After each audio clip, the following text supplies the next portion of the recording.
తనకి ఆయనకు Nobel prize ఇచ్చిన ఓకే సార్, ఇదే విషయంపై మస్తాన్ రావు గారి దగ్గర వెళ్దాం. మస్తాన్ రావు గారు ప్రస్తుతం అయితే ప్రొఫెసర్ వినోద్ కుమార్ ఏదైతే చెప్తున్నారు, ప్రొఫెసర్ వినోద్ కుమార్ గారు ఏదైతే చెప్తున్నారో ఇస్లామిక్ దేశం అయినంత మాత్రాన ఇస్లామిక్ దేశం అయినంది అంతా వేరే ఏదైతే ఉన్నదో క్రిస్టియన్ దేశాలని చెప్తున్నారు.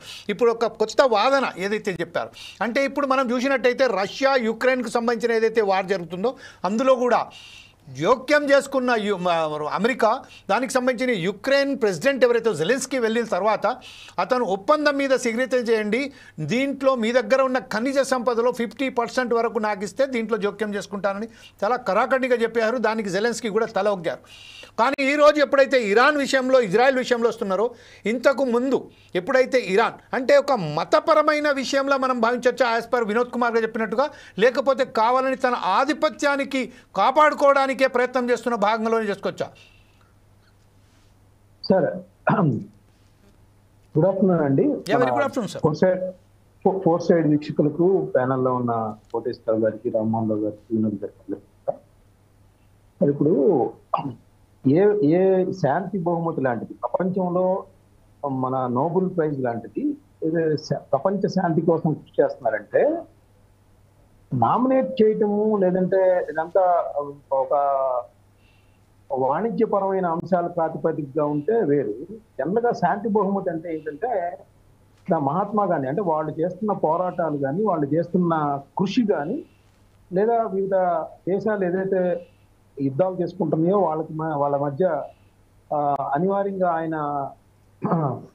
ఆయన ప్రవేశించి లేదంటే ఆయన ఇనిషియేషన్ తీసుకొని నిజంగా అక్కడ శాంతి నెలకొల్పేలాగా ఆయన కృషి ఉంటే అది ఆ అవార్డ్స్కి సంబంధించి దానికి సంబంధించి ప్రభావితమయ్యి ప్రకటించడం వేరు.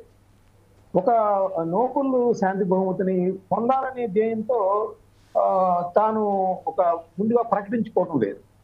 అంటే నేను పలానా శాంతి బహుమతి కోసమే వెళ్తున్నట్టుగా ఆయన యొక్క ప్రయత్నాలు ఇక్కడ కనిపిస్తున్న పరిస్థితిని కూడా మనం చూడొచ్చు. నిజానికి డొనాల్డ్ ట్రంప్ అనేది మనకు ఒక వ్యాపారవేత్త. ఆ వ్యాపారవేత్తలో నుంచే రాజకీయాల్లోకి ప్రవేశించారు. రాజకీయాల్లో కూడా అదే విధమైన వరవడిని ఆయన కొనసాగిస్తూ ఉంటారు. మనం చూడండి, ఇప్పుడు పాకిస్తాన్ ఇండియా మధ్య యుద్ధం వచ్చిందన్నారు.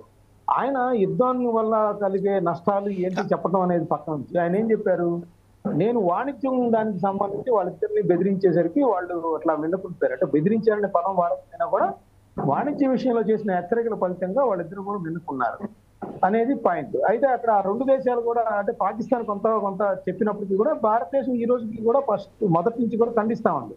ట్రంప్ అనే వ్యక్తి ఇక్కడ మధ్యవర్తిత్వం చేయలేదు, జస్ట్ ఇన్ఫర్మేషన్ తీసుకుని ఆయన చెబుతున్నాడు చెప్తే మాకేమీ ఆయన చేయలేదు అనేది స్పష్టంగా చెప్పారు. మీకు ఉక్రెయిన్ విషయం కూడా చూస్తాను. ఇందాక చెప్పిన వాణిజ్యపరమైన అంశాలు ప్రాతిపదిక ఇప్పుడు ఉక్రెయిన్ రష్యా మధ్య యుద్ధం జరుగుతుంది. ఇక్కడ రష్యా డామినేట్ చేస్తున్న పరిస్థితి.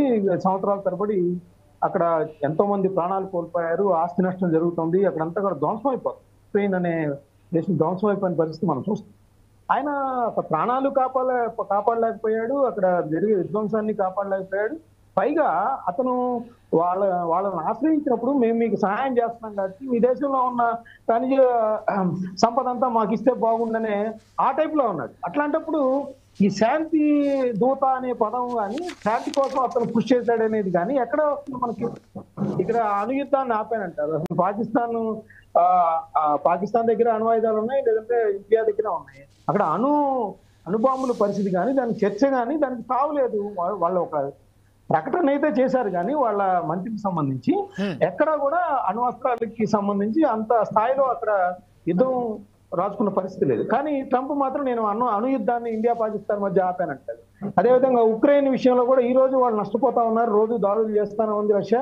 మళ్ళీ వాళ్ళ ఖనిజ సంపద సంబంధించి బెదిరించి ఒప్పందం చేసుకున్న పరిస్థితి, వాళ్ళు సహాయానికి ఏదైతే చేస్తా ఉందో అమెరికా, దానికి సంబంధించి వాళ్ళు లాభాపేక్షతో ఖనిజ సంపద ఇవ్వాలని కోరుతున్నారు. ఈ రోజు మన ఇరాన్ లేదంటే మనకి ఇజ్రాయెల్ కి సంబంధించి చూసినప్పటికీ కూడా ఆయన చేస్తుంది ఏంటి, ఆయన పక్కాగా తెలిసిపోతుంది ఇజ్రాయెల్ కి ఎట్లా సపోర్ట్ చేస్తున్నారు, ఇరాన్ ఏ విధంగా ఆయన బెదిరింపు ధోరణితో మాట్లాడుతున్నారు, ఇరాన్ చెప్పిన మాట వినాలి, ఇజ్రాయెల్ ఏదైతే చేస్తున్నా అదే కరెక్ట్ అనేది చెప్తా ఉన్నారు. సో శాంతి దూతగా ఉండే వ్యక్తులు ఆ రెండు దేశాలు ఏదైతే పోట్లాడుకుంటున్నాయో ఆ రెండు దేశాల మధ్య ప్రజల ప్రాణాలను కాపాడుతుంది కానీ అక్కడ విధ్వంసాన్ని ఆపే దిశగా ప్రయత్నాలు చేయటం కానీ ఆ విధంగా చేసిన వాళ్ళకి శాంతి బహుమతి అనేది దాని గురించి ఆలోచించవచ్చు. అంటే ఇప్పుడు చెప్తున్నట్టు ఇందాక వినోద్ గారు చెప్పినట్టు ఏంటంటే వాళ్ళందరూ ఇదంతా లాబియింగ్, అంటే మనకి ఆస్కార్ వాటికి సంబంధించి కూడా లాబియింగ్ చేస్తూ ఉంటారు కదా. ఆ విధమైన లాబియింగ్ లో భాగంగా ప్రపంచ దేశాలన్నీ కూడా ఇప్పుడు ఎవరైతే ఆస్కార్ కి సంబంధించిన కమిటీ, నోబెల్ కి సంబంధించిన కమిటీలో ఉంటారో అలా ట్రంప్ కి సంబంధించి నామినేట్ చేయడం కానీ ఇట్లాంటి ఆయనకి రేపు ప్రకటించిన ఆశ్చర్యమైన పరిస్థితి కూడా మనకి ఇక్కడ గమనించవచ్చు. అయితే నోబెల్ శాంతి బహుమతికి మాత్రం ట్రంప్ అనే వ్యక్తి ఏ విధంగానూ అర్హుడు కాదనేది నేను చెప్తాను. రైట్ సార్, ఇదే విషయంపై ఒకసారి మనం చూద్దాం. మనకు